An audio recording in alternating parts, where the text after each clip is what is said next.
Okay, fellas, so we have a video here. It is in French. We're gonna try to translate it in English. I think it's very important, okay?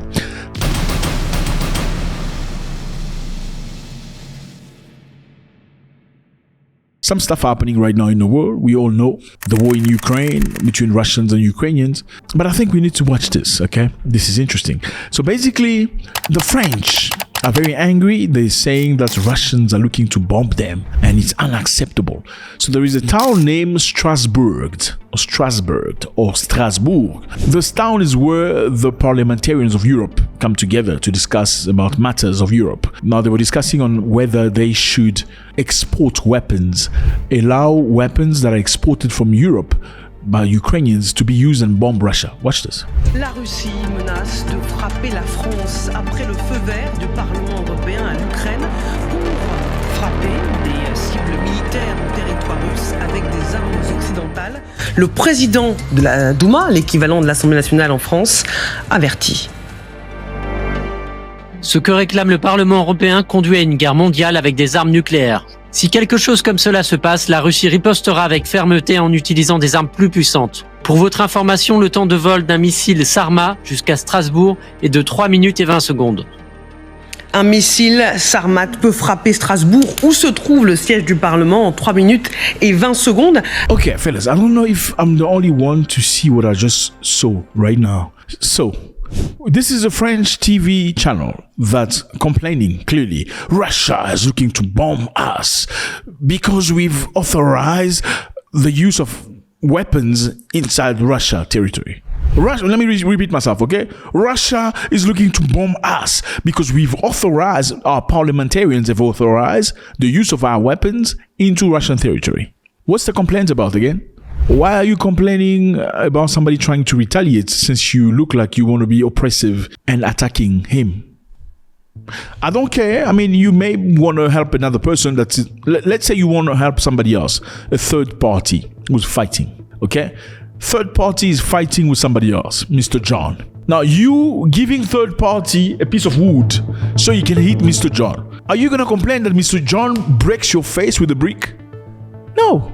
I mean, you may support third party from a distance, saying, okay, third party, I'm rooting for you, yay, punch him to the face, punch him in the stomach. When it comes to you taking a weapon, a knife, a gun, a brick, a rock, you give to third party. So third party can use and hit Mr. John. Why would you complain that Mr. John hit you or hit your mother or your sister? You're his enemy. You are his enemy. So the title says Moscow is menacing to hit us. I think the title should be changed. Should be Moscow's menacing to hit us after we authorize Ukraine to use our weapons in Russia. Doesn't make any sense. So the Russians have replied. A Russian diplomat said France should be very, very careful because our missile, Sarmat, the Sarmat missile is the biggest nuclear bomb on Earth. It's Russian. This missile can fly from Russia and turn around the world. Apparently, it's very elusive and cannot be stopped by any defense system. So this Russian diplomat said, you know what? You went to France, sitting down in this parliament discussing our matters. You want to authorize Ukraine to hit Russia with your weapons. We're going to use Sarmat, which is our biggest nuclear weapon, and bomb your city where you are. Now, these people are very, very angry. No, Russians are aggressive. How can they speak this way? I mean, this is insane. This is crazy, right? This is what you see every single day. Like, it's very easy to say he's being a bully, he's being difficult, but what are you doing to the bully? I mean, if the bully hits you for no reason, that's fine. We can say the bully is bullying you. But if you authorizing somebody to step the bully on the back or to hit him with the rock, would you be shocked that the bully break your face? Why would you be shocked? Makes no sense. The bottom line is this. In 2022, Russia and Ukraine had come to an agreement. Okay, many people don't know how to talk about this. They don't mention this anymore. The Russians and the Ukrainians had come to an agreement, and I believe Turkey was being the middleman in that situation. Önce ateşkesin ve barışın sağlanması herkesin faydasına olacaktır. Artık görüşmelerden somut sonuçların alınması gereken bir döneme girdiğimizi düşünüyoruz. Gelinen aşama itibariyle heyet üyeleri olarak sizler Turkey was willing to host Russia and Ukraine to discuss the matter and find solutions. And apparently, the preliminary contract or the preliminary documents were already drawn. They were just waiting to put a final note onto it. But then Boris Johnson of Britain came to Ukraine and had a discussion with the Ukrainians. So what was said particularly, we don't know. But what we speculate is, he said, no, don't agree to this. Do not agree to this. We will continue as we have from the beginning to provide the military equipment that you need, and now, of course, the training that may be necessary to go with that new equipment. If you look at the video of Victoria Nuland, is saying very clearly, Victoria Nuland said, we looked at the contract. After looking at the contract, it looked like Russia prohibited Ukraine from purchasing certain weapons.